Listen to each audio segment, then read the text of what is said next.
Ljudi, ovo je naš snajper na koje će sad moj drug da ga testira, da vidimo kako radi. Evo ga, drvce koje će stajati tu gore, municija. Može biti šta god. Vi stavite na vrh. I sada ćemo da ga testiramo. Da imamo daljinu pucanja i jačinu.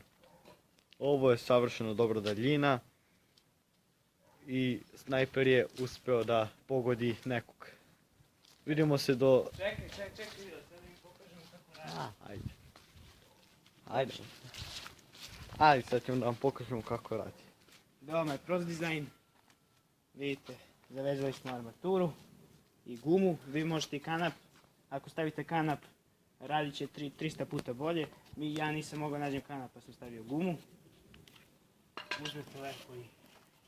Ako ovo zapne, onda ga nastavite. I ako ovo zapne, samo ga tamo malo povucite.